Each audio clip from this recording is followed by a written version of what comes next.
మరి తెలంగాణ రాష్ట్ర బీసీ సంక్షేమ సంఘం పిలుపు మేరకు ఈరోజు మా మిత్రుడు బీసీ సంక్షేమ సంఘం అధ్యక్షులు నీరటి రాజ్ కుమార్ గారి ఆధ్వర్యంలో ఈరోజు మా మండల బీసీ సోదరులందరం కలిసి ఇలా మన పేరపల్లి మండల కేంద్రంలో శ్రీ డాక్టర్ బాబాసాహెబ్ అంబేద్కర్ ఇచ్చినటువంటి హక్కుతోటి ఇలా వీళ్ళందరం టెంట్ వేసుకొని ఇలా కూర్చోవడం జరిగింది. సో అదే బాబాసాహెబ్ అంబేద్కర్ ఇచ్చినటువంటి రాజ్యాంగం హక్కుల ఏదైతే ఉన్నదో మేమెంతో మాకంతా, మేమెంతో బీసీలము, మేమెంతున్నో 56% ఉన్నదని మొన్న గతంలో జరిగినటువంటి కుల గణననే మాకు 56% మరి తెలంగాణ రాష్ట్రంలో బీసీలు బతికే ఉన్నారు మరి అని ఒక సర్వే ద్వారా చెప్పడం జరిగింది.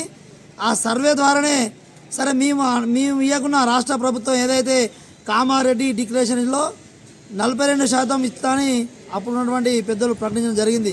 దానికి అనుగుణంగానే ఈరోజు మరి విద్య కానీ, ఉద్యోగం కానీ, స్థానిక సంస్థలు కానీ, దీంతో పాటు అసెంబ్లీ పార్లమెంటు చట్టసభలు ఏవైతున్నాయో ఆ చట్టసభల్లో కూడా మాకు 42% రిజర్వేషన్ కల్పించాలని మేము ఇక్కడ మండల కేంద్రం నుంచి డిమాండ్ చేస్తున్నాం.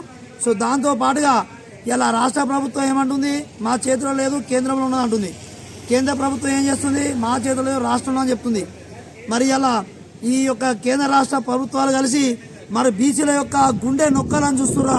మరి ఏం చేస్తున్నారు, ఇస్తేనేమో ఇస్తా అని చెప్పురి, లేదు అంటే ఇయ్య అని చెప్పురి. ఏ రాష్ట్ర ప్రభుత్వం కానీ కేంద్ర ప్రభుత్వం కానీ మరి ఇక్కడ రాష్ట్రంలో నుండి ప్రతిపక్షాలు కూడా మరి చాప కింద నీరులా మరి ఇస్తామని ముందరకు వస్తలేవు, మరి వద్దని చెప్తలేవు. ప్రతిపక్షాలు కూడా చాప కింద నీళ్ళ వేరుస్తున్నాయి. కాబట్టి మీ ప్రతి ఒక్క పార్టీని మేము డిమాండ్ చేస్తున్నాం, ఖచ్చితంగా బీసీలకు 42% రిజర్వేషన్ వచ్చేదాకా ఖచ్చితంగా బీసీలందరూ మరొక గొంతుకల మరి నిలబడి కొట్లాడదాం. ఖచ్చితంగా మా హక్కులు మాకు సాధించే వరకు కూడా ఈ యొక్క నిరాహార దీక్షలు కొనసాగుతాయి. మరి ఇవాళ మండల కేంద్రం అయింది, మరి రాబోయే బంధు జిల్లా కేంద్రం ఉంటుంది. తర్వాత బిడ్డ అందరం వచ్చి ఢిల్లీ జంతర్ మంతర్లో కూర్చుంటాం. మాకు పార్లమెంట్లో బిల్లు పెట్టేదాకా మరి ఈ యొక్క నిరాహార దీక్షలు ఆగాయి, బంధులు ఆగాయి. ఖచ్చితంగా కేంద్ర రాష్ట్ర ప్రభుత్వాలన్నీ కూడా, ఈ దేశం రాజకీయ పార్టీలు అన్నీ కూడా మరి బీసీలకు 42% రిజర్వేషన్లు కల్పించాలని మేము మా మండల బీసీ సంఘం నుంచి మేము డిమాండ్ చేస్తున్నాం. జై బీసీ, జై బీసీ.